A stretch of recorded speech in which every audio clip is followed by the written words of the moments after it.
Assalamualaikum warahmatullahi wabarakatuh. Banyak orang masih bingung ya sekitar bulan Ramadan, masih bingungnya terhadap sebuah hadis yang menyatakan bahwa setan terbelenggu pada bulan Ramadan. Kita lihat hadisnya ya. Kita baca artinya, ketika masuk bulan Ramadan, maka setan-setan dibelenggu, pintu-pintu surga dibuka dan pintu-pintu neraka ditutup. Ini hadisnya Bukhari dan Muslim. Jadi Bukhari meriwayatkan dan Muslim juga meriwayatkan. Banyak orang yang nanya gini ya, pada bulan Ramadan katanya setan belenggu, tapi maksiat makin banyak gitu ya. Bahkan mungkin yang paling tren banyak kecurian motor, banyak pencopetan dan sebagainya. Nah, katanya setan dibelenggu gitu ya. Oke, kita kaji. Yang pertama kita kembali kepada ayat tentang puasa Ramadan ya, yaitu surat Al-Baqarah ayat 183. Ya ayyuhalladzina amanu. Ya ayyuhalladzina amanu kutiba alaikumussyam kama kutiba alal ladzina min qablikum la'allakum tattaqun. Jadi yang di awal ayat disebutkan ya ayyuhalladzina amanu. Jadi berdasarkan ayat ini saja, berdasarkan ayat ini di awal ayat ya ayyuhalladzina amanu. Jadi kepada orang-orang yang beriman. Jadi simpelnya begini ya. Setan itu akan terbelenggu. Pengaruhnya setan itu akan terbelenggu kepada orang-orang yang beriman. Yang enggak beriman ya enggak gitu. Ya, tetap aja yang biasa dia maksiat ya maksiat lah gitu.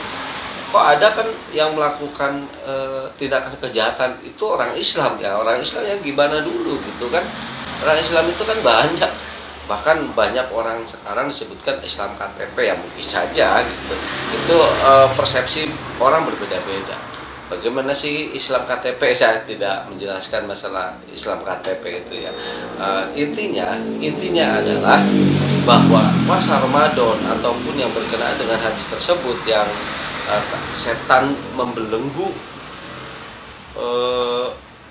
terbelenggu setan itu tidak menggoda manusia lagi gitu. Maksudnya itu tidak menggoda kepada orang-orang yang beriman. Kan konteksnya jelas ya. Di dalam surat Al-Baqarah ayat 183 ya ayyuhalladzina amanu ya, yang diwajibkan untuk berpuasa Ramadan saja itu udah jelas orang yang beriman. Yang nggak beriman nggak wajib.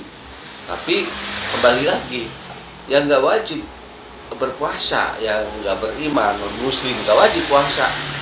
Oh berarti enak dong, nggak wajib puasa, nggak dosa ya, jelas dosa akan beda lagi gitu kan.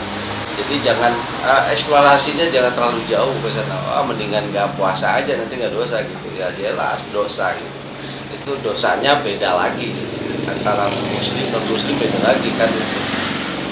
Nah, neraka juga beda, ada 7 lapisan, surga juga beda-beda. Jadi maksudnya di sini adalah ketika sebuah hadis tersebut menjelaskan setan terbelenggu untuk menggoda manusia ya pada orang yang beriman yang melakukan puasa. Pada orang mungkin secara perilaku dia berpuasa meninggalkan tidak makan, tidak minum. Tapi mungkin hatinya nggak puasa, dia perilakunya tidak berpuasa, sedangkan puasa itu adalah ibadah yang di dalamnya harus melakukan hal-hal kebaikan tentu saja. Dan kuncinya itu orang yang beriman ya ayyuhalladzina amanu. Jadi maksudnya dalam hadis tersebut setan itu terbelenggu untuk tidak menggoda manusia ya, manusia yang beriman yang melakukan yang melaksanakan ibadah puasa ya. Ini sebetulnya banyak keterangan-keterangan tentang hadis tersebut, tapi mungkin simpelnya begitu ya. Jadi simpelnya sederhananya begitu. Kadang orang banyak suka bertanya-tanya, dan bagus itu sebetulnya bertanya ketika seorang nggak ngerti seperti hal yang tadi katanya setan dibelenggu tapi maksiat ada aja ya, itu keterangannya. Jadi setan terbelenggu bagi mereka yang beriman yang melakukan puasa di bulan Ramadan. Bagi yang tidak beriman, apalagi yang tidak melakukan puasa dan apalagi yang tidak non muslimnya setan tetap aja gitu ya. Ini mungkin sedikit pemahaman yang bisa membuka pemahaman tentang setan. Jadi surat An-Nas ayat terakhir itu kan disebutkan minal jinnati wan nas. Jadi setan itu kan perilaku ya. Setan itu sifat perilaku yang buruk lah, itu setan. Kalau makhluknya itu jin dan manusia, makanya di dalam surat An-Nas ayat terakhir itu disebutkan minal jinnati wan nas. Jadi ketika jin itu yang dimasukkan setan berupa setan yang merasuki jin ya. Sifat setan yang berada di jin itu dibelenggu, jinnya itu dibelenggu, jin-jin yang mempunyai sifat setan itu dibelenggu.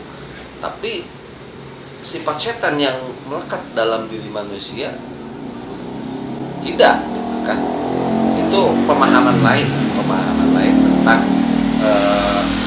setan itu dibelenggu. Jadi emang redaksi di dalam hadisnya itu sayati, bukan jin ya, bukan jin sayati. Karena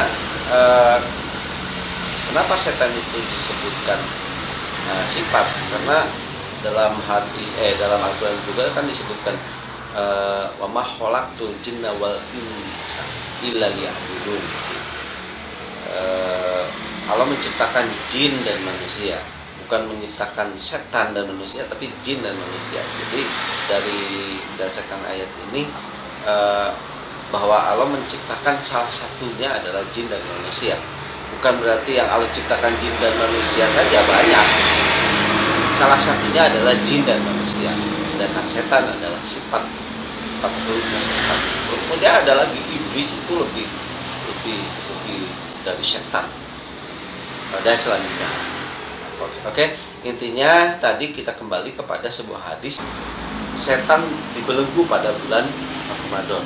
Jadi maksudnya ke sana ya, kita ambil kesimpulan bahwa yang dimaksud setan dibelenggu pada bulan Ramadan itu adalah dibelenggunya mereka setan-setan kepada orang-orang yang beriman yang melakukan puasa Ramadan.